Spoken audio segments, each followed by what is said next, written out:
Lucas 17, versículo 1. E disse aos discípulos, em referência a Jesus, para os discípulos: é impossível que não venham escândalos, mas ai daqueles por quem vierem. Seria melhor que tal pessoa fosse tirada ao mar com uma pedra de moinho amarrada ao pescoço do que induzir um destes pequeninos a pecar. Olhai por vós mesmos, e se teu irmão pecar contra ti, repreende-o, e se ele arrepender-se, perdoa-lhe. E se pecar contra ti 7 vezes no dia, e 7 vezes no dia vier ter contigo, dizendo: arrependo-me, perdoa-lhe. Disseram então os apóstolos ao Senhor: acrescenta-nos a fé. E disse o Senhor: se tivesses fé como um grão de mostarda, direis a esta amoreira: desarraiga-te daqui e planta-te no mar, e ela vos obedeceria. Você percebeu a frase no versículo 5, acrescenta-nos a fé? Quantos de vocês aqui nesta manhã estão enfrentando algo em sua vida, um obstáculo, uma tribulação, um problema, e você expressaria o mesmo pedido que os discípulos fizeram? Quantos aqui diriam: evangelista, eu gostaria de ter um aumento na minha fé? Levante a sua mão, deixa eu ver. Eu montei uma armadilha e você caiu nela. E esse será o título da mensagem nesta manhã: acrescenta-nos a fé. Me dê 10 a 12 minutos para eu estabelecer uma base sobre esta mensagem. Acrescenta-nos a fé. Vamos orar. Pai, nós te amamos. Nós te agradecemos, Senhor, pela oportunidade de pregar este maravilhoso evangelho. E eu te peço agora que tu venhas cativar todos que estão ouvindo, que nada venha distraí-los, em nome de Jesus. E eu te peço novamente que tu venhas me dar clareza de pensamento, precisão na fala, realiza através de mim a tua excelência, para educar, para edificar e para exortar e para chamar. E eu oro que uma grande fé seja o resultado desta mensagem hoje. Grande fé corporativa, grande fé individual, que a fé cresça nesta casa e que possamos tocar nas tuas vestes divinas. Nós te pedimos em nome de Jesus, e todos digam amém.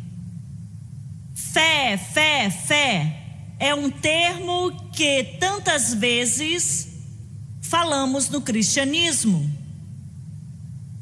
É um termo que eu temo que muitas vezes exercemos em palavras, mas entendemos muito pouco e até mesmo praticamos. E é um assunto proeminente, é um assunto preeminente na palavra de Deus.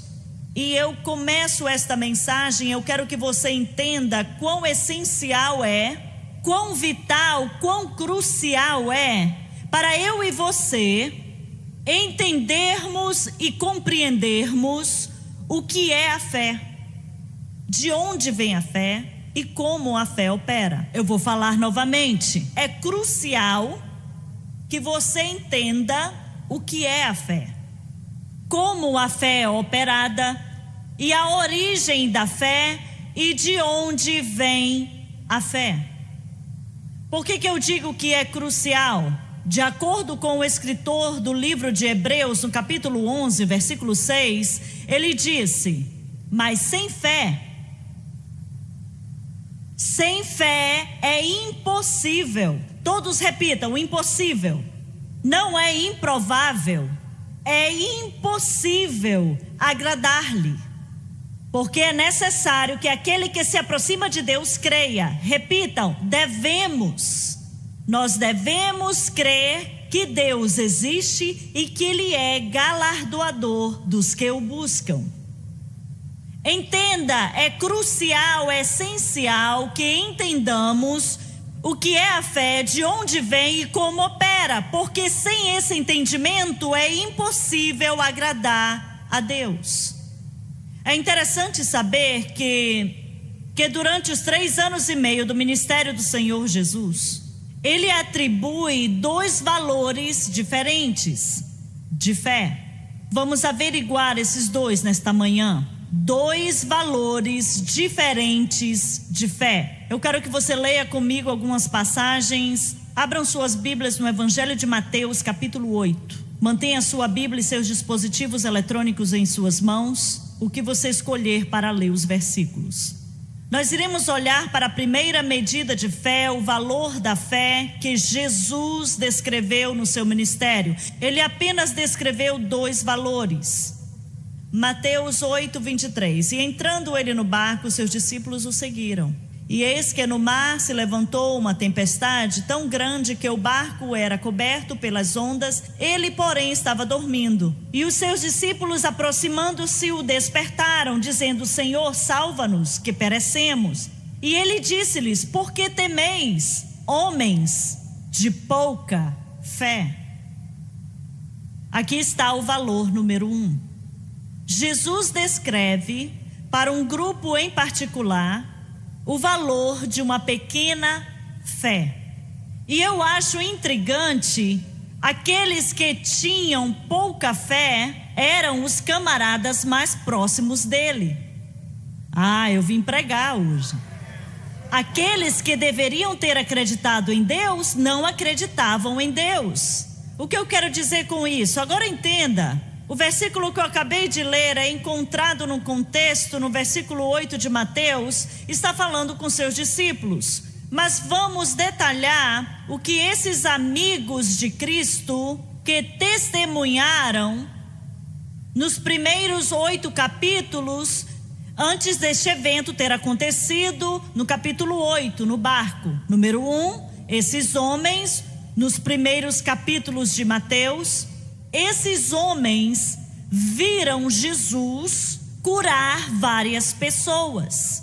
Eles viram ser trazido a ele todo tipo de enfermidade, todo tipo de doenças, todo tipo de mazelas, e Jesus todas as curou na presença dos discípulos. Número 2, nos 8 primeiros capítulos de Mateus, eles viram também Jesus curar o incurável.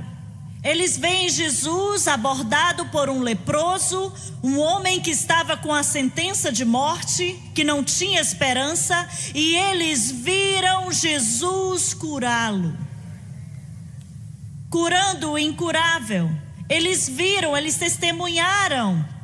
Número 3, no versículo anterior que eu acabei de ler, esses homens viram Jesus pegar 5 pães e 2 peixes e alimentar 5.000 pessoas. E eles mesmos tiveram acesso às cestas depois que todos estavam alimentados. Posso dizer algo? Se tem alguém naquele barco que deveria ter acreditado em Jesus na tempestade, deveriam ter sido esses homens. Eles viram bastante, mas mesmo assim o Senhor disse: vocês têm pouca fé. Vamos olhar em Mateus capítulo 14. Vamos dar um passo à frente no Evangelho de Mateus.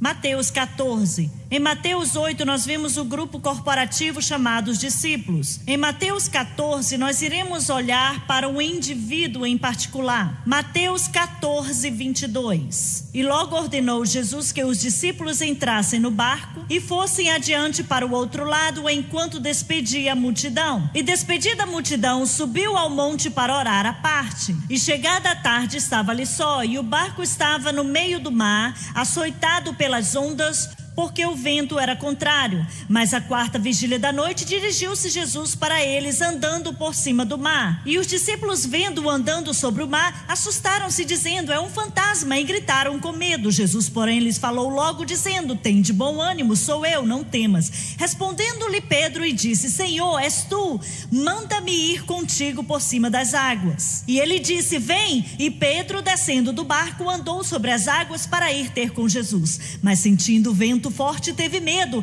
e começando a ir para o fundo, clamou, dizendo: Senhor, salva-me. E logo Jesus, estendendo a mão, segurou-o e disse-lhe: homem de pouca fé. Pedro era uma testemunha e fazia parte de todas as coisas que eu acabei de descrever nos primeiros capítulos de Mateus. Mas agora no capítulo 8 de Mateus até o 14, Pedro teve o privilégio de testemunhar algumas coisas que nem todos os discípulos e apóstolos tiveram a habilidade de ver.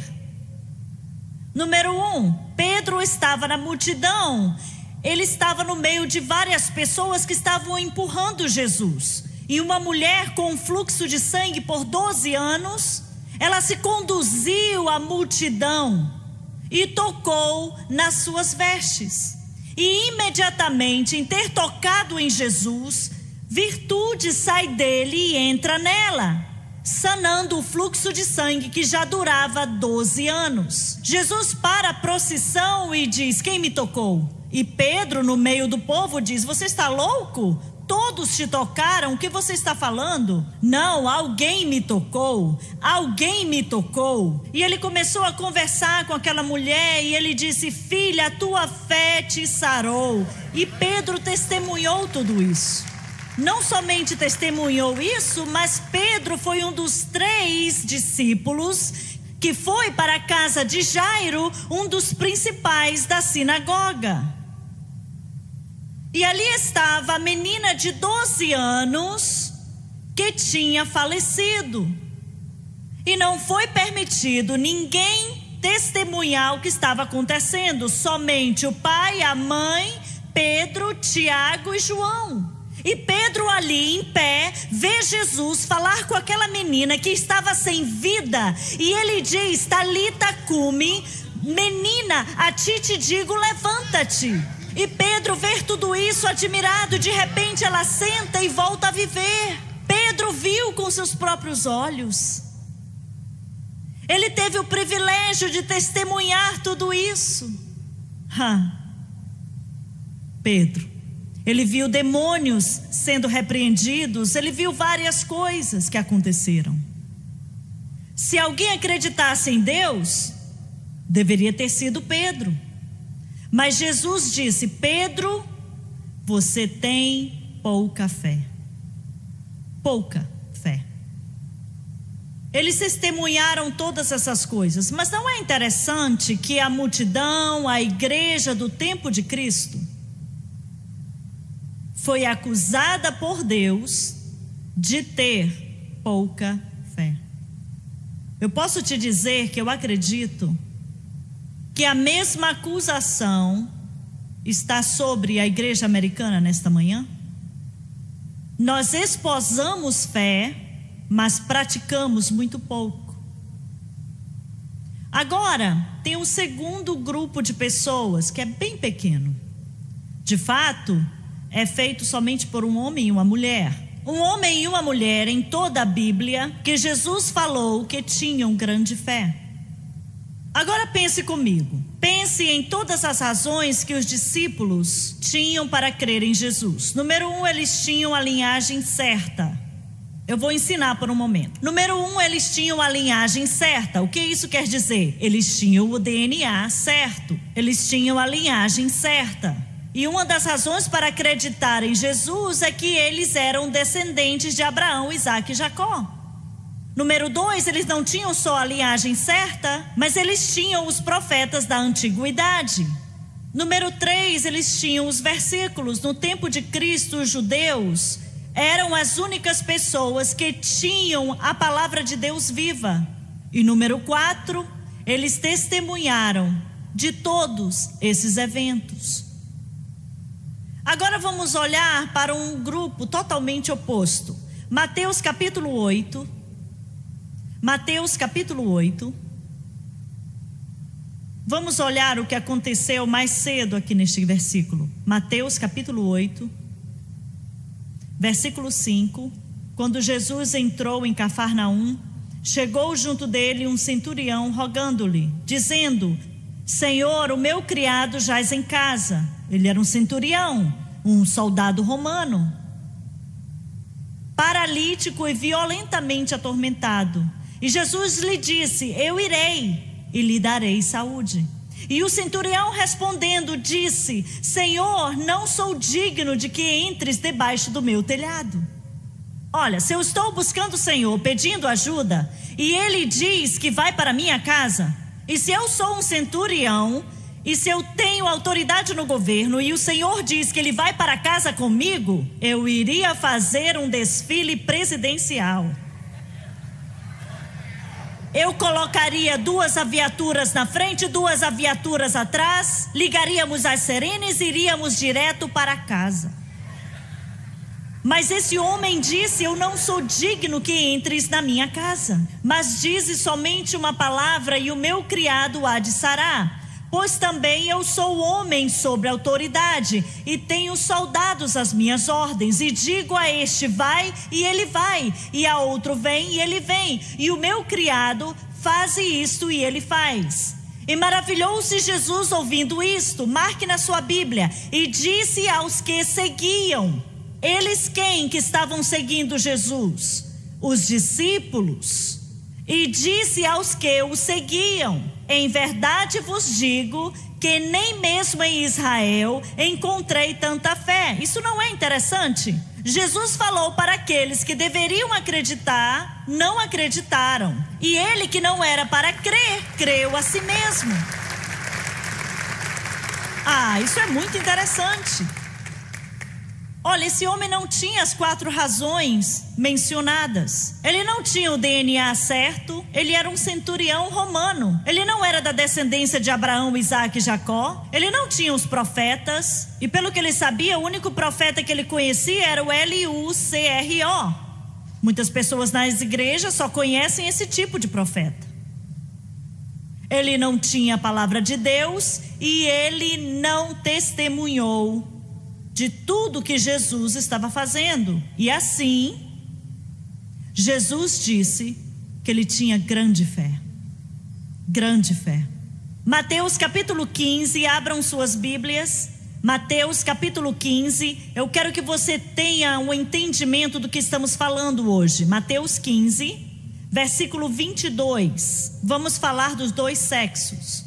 Mateus 15, 22. E eis que uma mulher cananeia, que saíra daquelas cercâneas, clamou dizendo: Senhor, filho de Davi, tem misericórdia de mim, que minha filha está miseravelmente endemoninhada. Mas ele não lhe respondeu palavra, e os seus discípulos, chegando ao pé dele, rogaram-lhe dizendo: despede-a, que vem gritando atrás de nós. E ele respondendo disse: eu não fui enviado senão as ovelhas perdidas da casa de Israel. Então chegou ela e adorou-o, dizendo: Senhor, socorre-me. E ele, porém, respondendo disse: não é bom pegar no pão dos filhos e deitá-lo aos cachorrinhos. E ela disse: sim, Senhor, mas também os cachorrinhos comem das migalhas que caem da mesa dos seus senhores. Então respondeu Jesus e disse-lhe: ó mulher, grande é a tua fé, seja isto feito para contigo como tu desejas. Aqui estava uma mulher cananeia. Ela não tinha a linhagem certa. Entenda a história dos versículos. Ela não fazia parte da sociedade na mente de Deus. Uma mulher cananeia. Deus falou para Josué quando estava guiando o povo para tomar posse da terra: quando entrares na terra, mate todos. Vamos lá, santos. Ele disse: mate os jebuseus, os fariseus, os cananeus. Ele disse: mate todos os que terminam com Zeus. Se você não está rindo, você não está ouvindo, acorde.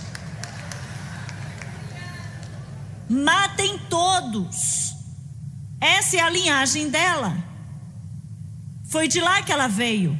Ela não tinha motivos para crer no Senhor. Apesar dela não ter motivos para crer no Senhor, ela acreditou a si mesmo. Ela foi colocada em uma situação que Jesus a ignorou.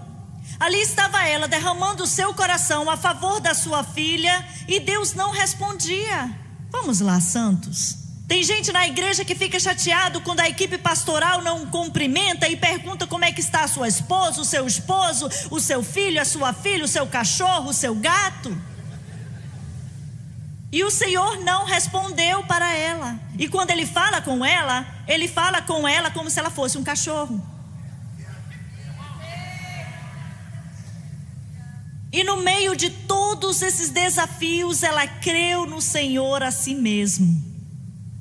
Então você tem dois grupos, um de pouca fé, e aqueles que creem em Deus, que deveriam ter crido em Deus, tinham todas as razões para crer em Deus e não creram.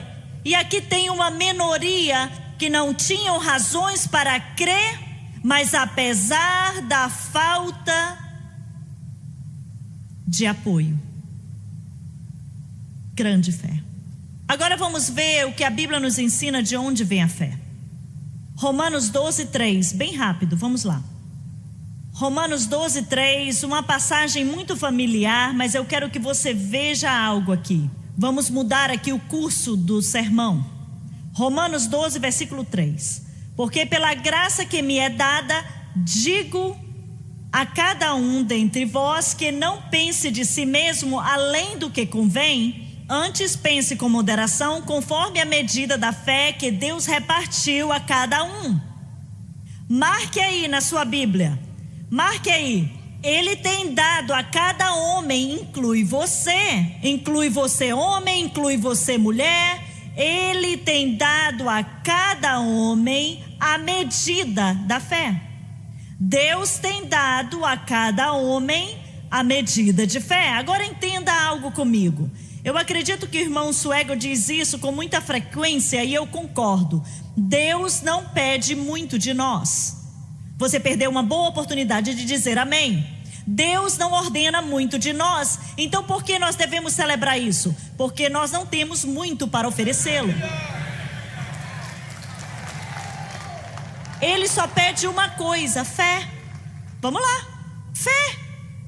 Agora, de acordo com o escritor de Romanos, Paulo nos diz que Deus ele depositou para cada homem a medida da fé. O que você está dizendo? Eu estou dizendo que toda pessoa na face da terra tem fé. Você tem fé, eu tenho fé.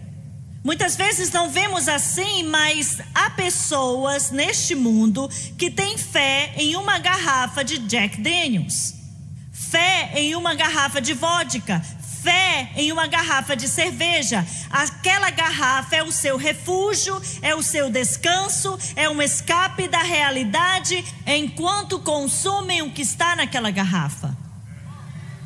Há pessoas que colocam fé em uma agulha injetando no seu braço. E se você está me assistindo, eu não estou julgando você, eu não estou lançando pedras em você, eu estou apenas relatando a realidade. Há pessoas que têm fé em milhões de dólares que têm depositado.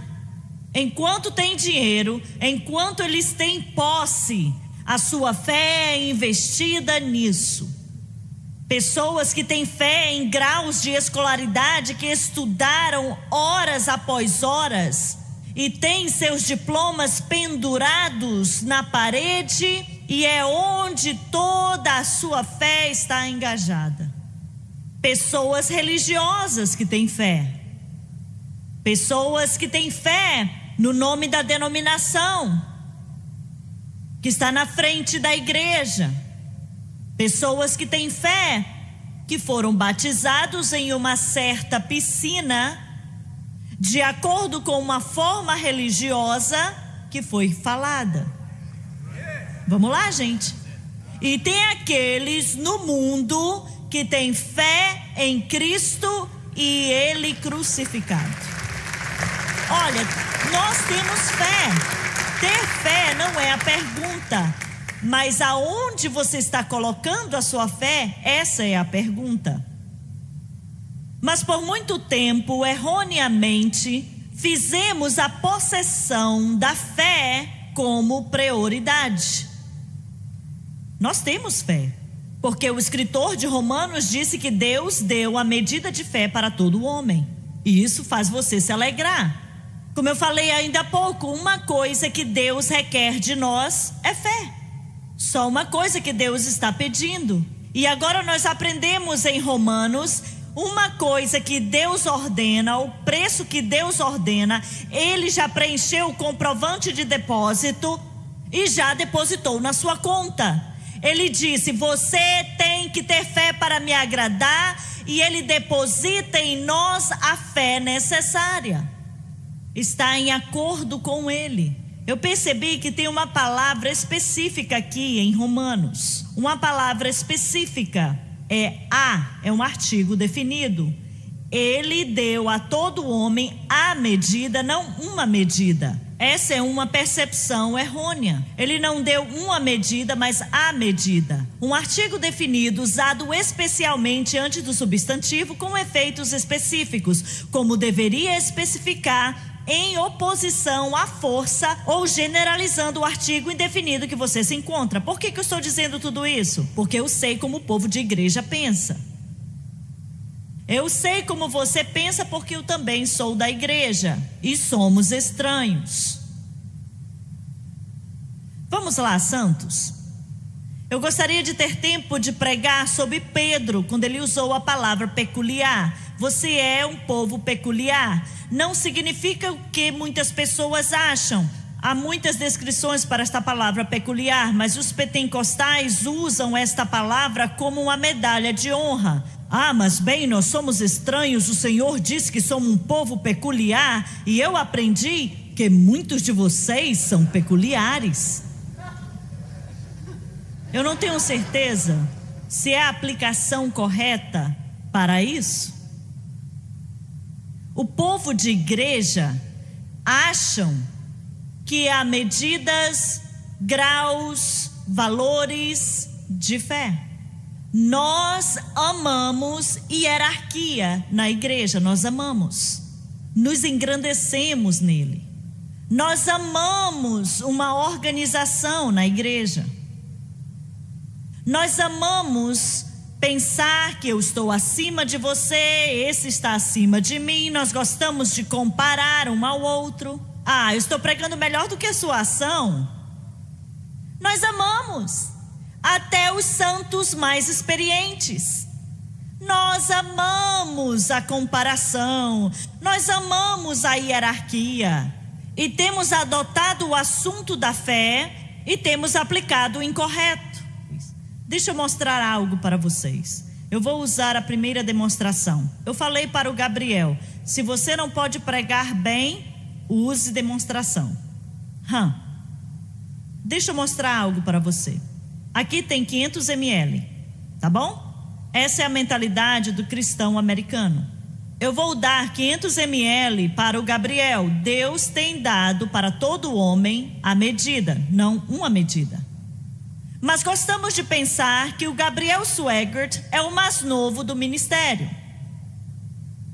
Ele não tem os anos, ele não tem a idade, ele não tem a experiência. Você gostou disso? Ele não lutou a guerra, ele não tem as cicatrizes, ele não tem o mandato. Então ele recebe 500 ml de presente para ele. Vocês estão olhando para mim como eu não sei o que estou falando. Mas agora o grande.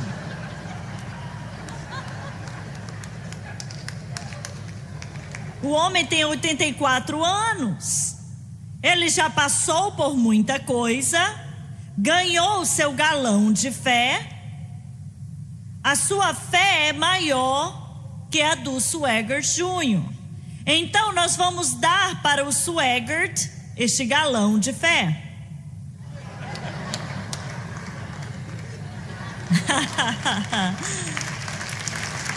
Mas agora todos nós sabemos quem é o cérebro deste ministério.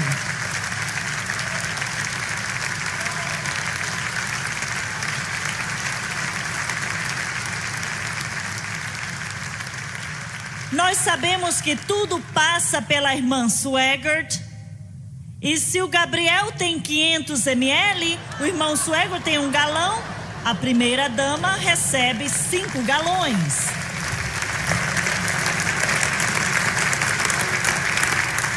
Nós amamos essa mentalidade.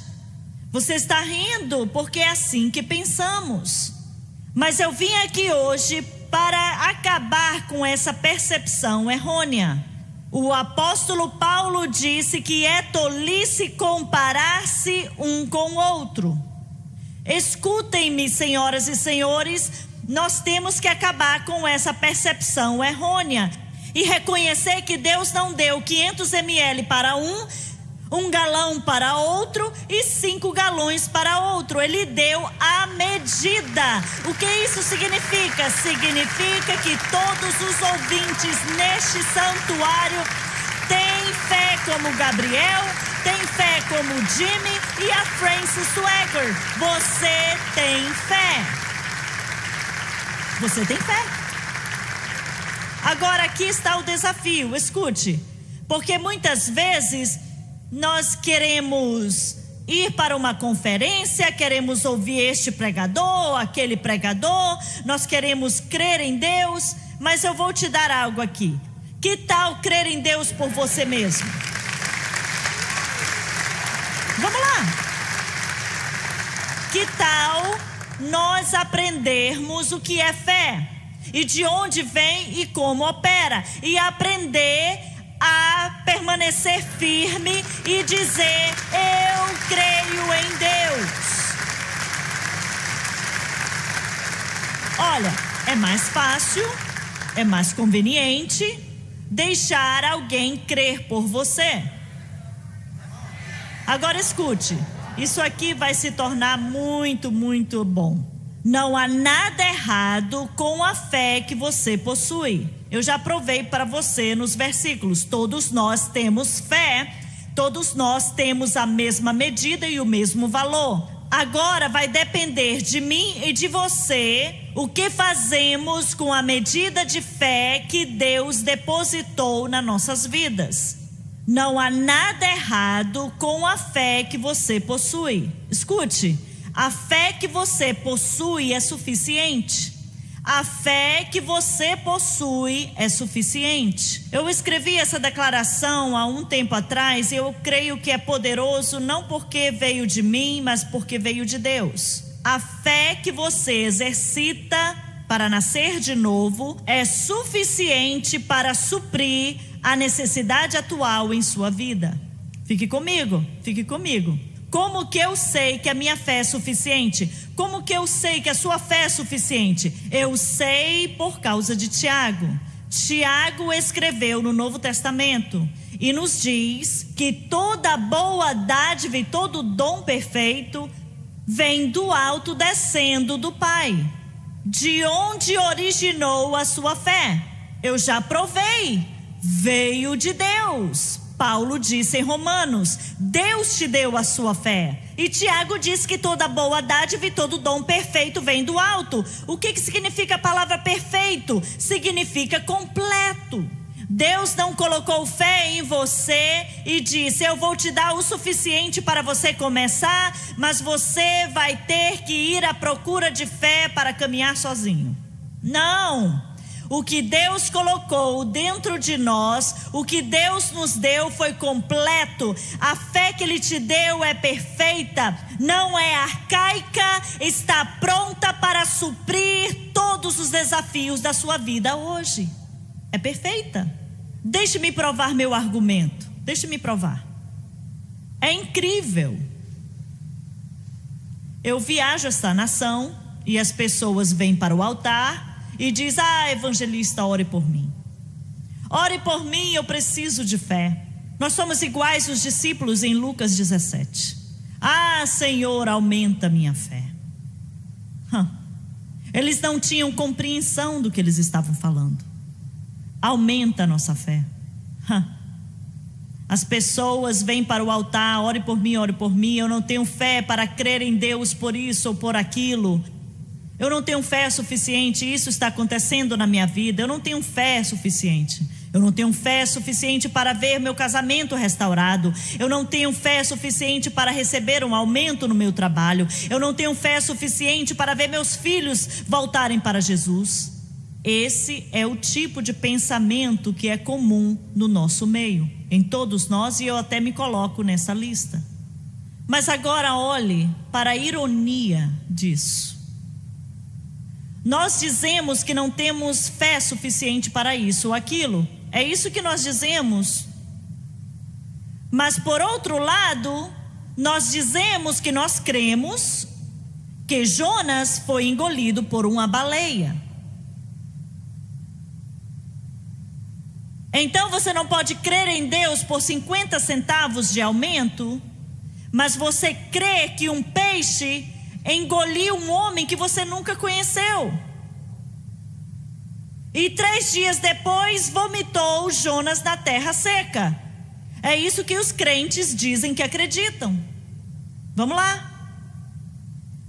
Nós dizemos, eu não posso crer em Deus por isso ou aquilo. Ore por mim, eu preciso de mais fé.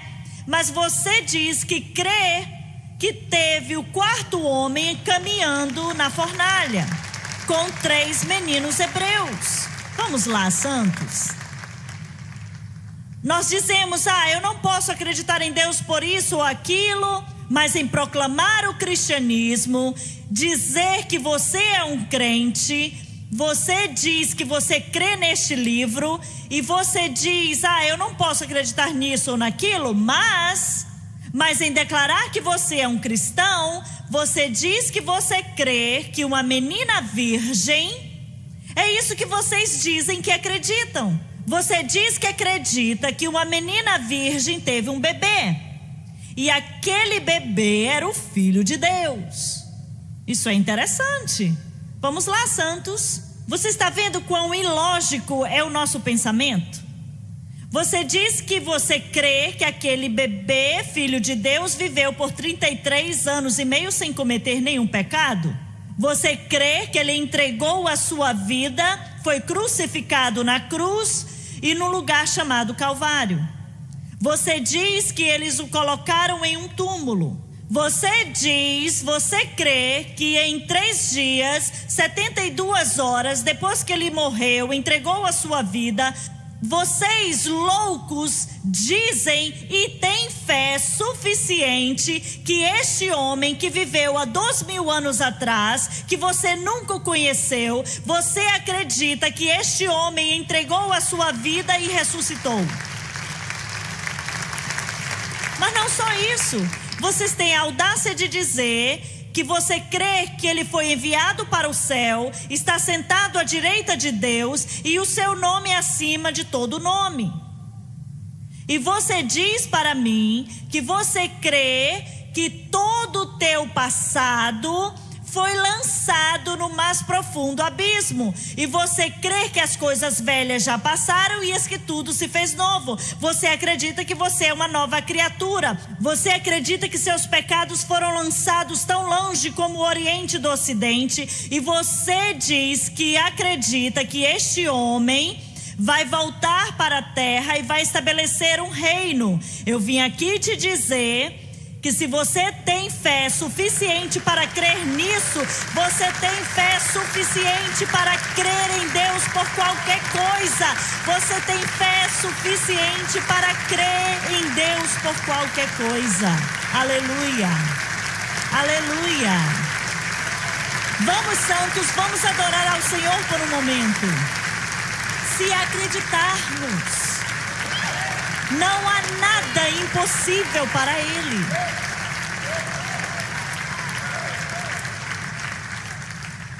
Você está falando de ironia? Vamos lá, você está falando de ironia?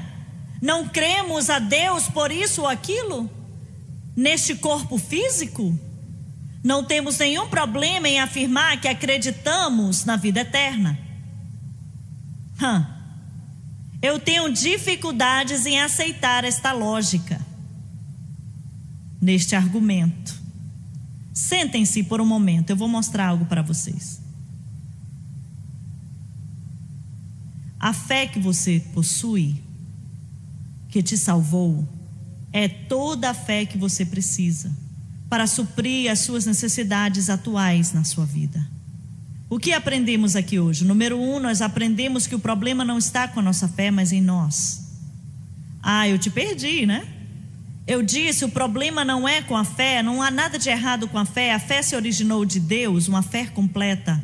O problema não é com a fé, o problema é em nós. A fé é perfeita, a fé fará o que Deus planejou fazer. A fé fará o que Deus planejou fazer. O que isso significa, evangelista? Significa algo simples. A fé não precisa das coisas que pensamos que precisa. A fé fará o que Deus planejou fazer, onde é colocada, onde Deus planejou.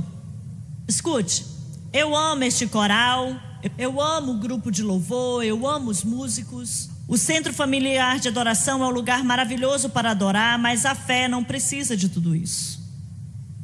A fé não precisa de ar-condicionados, de santuários como esse. Graças a Deus, eu sou grato por isso.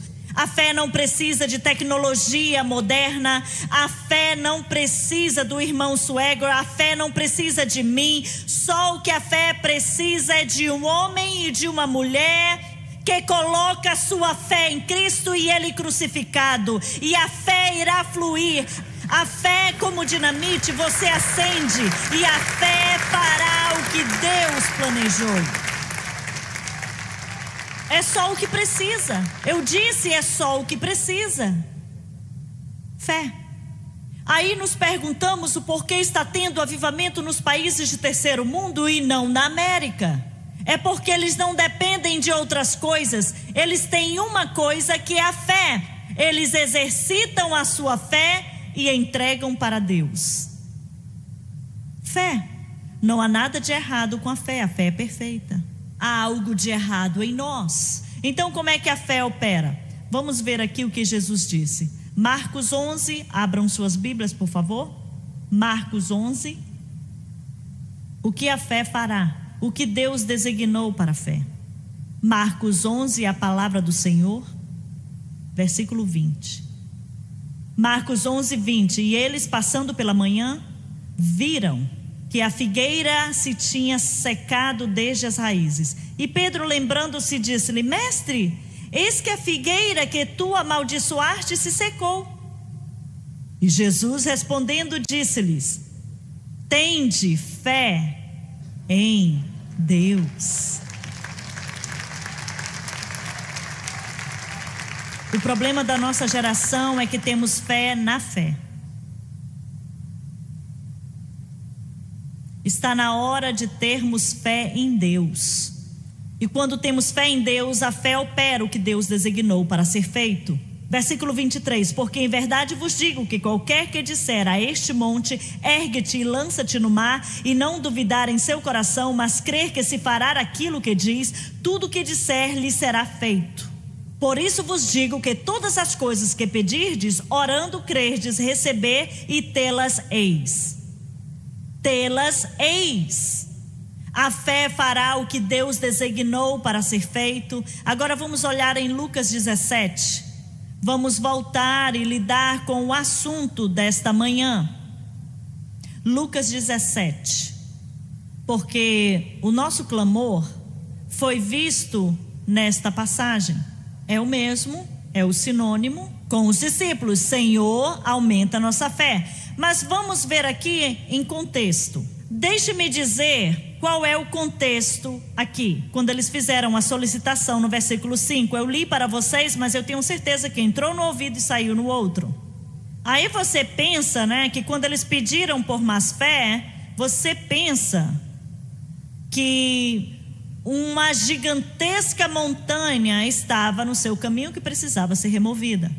Aí você deve ter pensado, quando eles pediram mais fé, talvez tivesse alguém possesso com muitos demônios. Ou tinha uma pessoa morta que precisava ressuscitar. Mas esse não é o contexto aqui. Aqui está a situação. Jesus disse: se o teu irmão pecar contra ti 7 vezes no dia, e 7 vezes do dia vier ter contigo, dizendo: arrependo-me, perdoa-lhe todas as vezes. Aí os discípulos disseram: acrescenta-nos a fé. Foi isso que eles disseram, está na sua Bíblia. Eles disseram: acrescenta-nos a fé. Não é meu assunto nesta manhã, mas não seria ético parar aqui e não dizer que a fé, o perdão e o milagre estão entrelaçados. Muitos não irão receber o milagre porque ainda não perdoaram.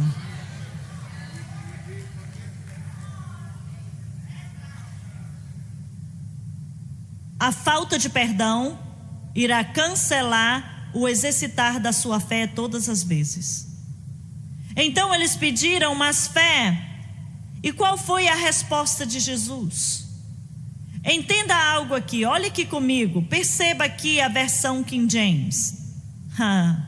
Eles disseram, no versículo 5: disseram então os apóstolos ao Senhor: acrescenta-nos a fé. Há certas coisas na Bíblia que não aplicamos como doutrina. Há certas coisas na Bíblia que são simplesmente registros históricos do que foi dito. Como assim, evangelista? Não construa sua doutrina no que os outros dizem. Está registrado que os discípulos disseram: acrescenta-nos a fé, precisamos de fé. Mas não pare de ler. Lembra quando o Senhor falou para eles e disse: quem que o homem diz que eu sou? E eles começaram a responder: eles dizem que tu és isso, tu és aquilo, eles dizem que tu és o profeta. Cuidado em construir o que você crer no que eles dizem.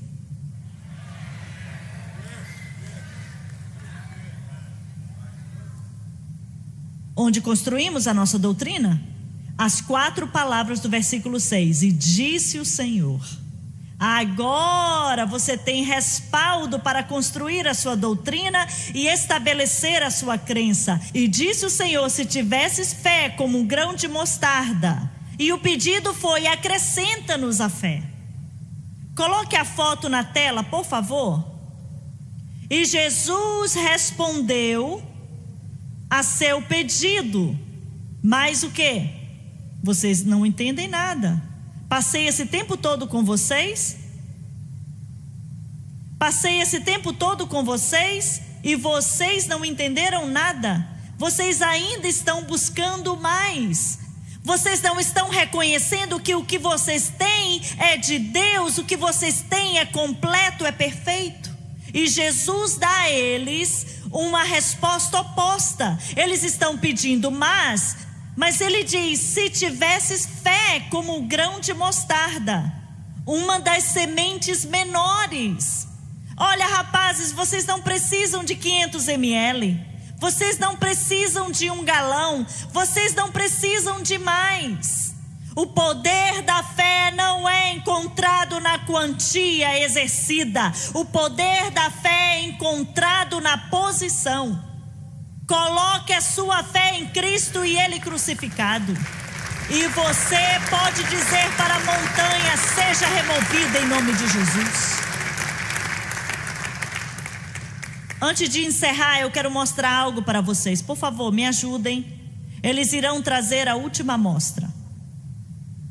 É isso que eu acredito que Jesus estava ensinando, quando ele descreveu 2 valores distintos de fé. Não podemos negar que Jesus acusou a maioria com pouca fé, e ele acusou a minoria com grande fé. Tá bom? Agora eu quero mostrar para vocês o que eu acredito que Jesus estava ensinando. Primeiro, eu quero que você perceba a escada menor. Bem, como eu já falei para vocês que eu não acredito em acréscimos, eu não acredito em valores, eu não acredito que alguns têm 1 galão, outro tem vários. Eu não acredito que a Bíblia nos ensina isso. Aí você diz: evangelista, eu não concordo. Aí eu vou lhe dizer a mesma coisa que eu já falei para várias pessoas: eu nunca negarei o seu direito de estar errado, nunca. Se você quer estar errado, esteja errado. Você está num país livre. Eu estou brincando, tá? É isso que eu acredito que Jesus estava dizendo. Não que muitos tinham pouca fé e outros tinham muita. Eu acredito que Jesus estava dizendo para os discípulos: é que você tem fé em mim por um tempo. Você teve fé em Deus por uma época. Mas o primeiro obstáculo que veio, a primeira tribulação, o primeiro problema, o primeiro obstáculo, a primeira resistência, o primeiro teste, a fé, por sua própria definição, tem que ser testada. E o primeiro vento que soprou, a primeira onda, você tinha fé em Deus e ficou um pouco difícil. E o que eles fizeram? Ah, Deus, eu não acredito, eu não vou conseguir. Isso é o povo da igreja. O que você quer dizer, evangelista? Ah, eu quero ir para a igreja, eu quero estar na igreja no domingo pela manhã, irmão Swagger. Eu quero, mas eu me arrumei e começou a chover, irmão Swagger. Eu estava pronto. Foi tão difícil sair da cama, aí não deu para eu ir para a igreja. Vamos lá, santos. Você sente um pouco de resistência e você quer fechar as portas e desistir. Mas nós tínhamos 2 pessoas. E no momento eu vou fazer um apelo e você vai se identificar. Você pode ficar com a maioria e ter pouca fé, ou você pode estar com a minoria e ter grande fé. Mas perceba o obstáculo que estava à frente da minoria. A montanha não estava se movendo. Um centurião, uma mulher cananeia, eles não tinham razão para crer em Jesus. Eles não tinham linhagem, eles não tinham profeta, eles não tinham a Bíblia. Eles não testemunharam os milagres de Jesus como os discípulos que moravam com Jesus todos os dias. Grande foi a resistência, grande foi a razão para eles desistirem, grande foi o teste. Mas todo passo que foi dado para subir, eles diziam: eu creio que Deus pode, eu creio que Ele vai curar o meu servo, eu creio que Ele vai curar a minha filha, eu creio que Deus pode. Não importa, tome mais um passo para subir a montanha. Eu creio que Deus pode, eu creio que Deus vai fazer. Se você crer em Deus, tudo é possível ao que crê. Fiquem de pé nesta manhã e diga para a sua montanha, diga para a sua montanha, diga para a sua montanha: eu creio em Deus. Levante as suas mãos. Eu estou falando com você em todo este lugar. Abra a sua boca. Se for enfermidade, se for doença, se for finanças, se for declínio espiritual, amigos que estão perdidos, vizinhos, abra a sua boca e comece a falar com a sua montanha. Eu creio em Deus, eu creio que Ele pode. Vamos, santos.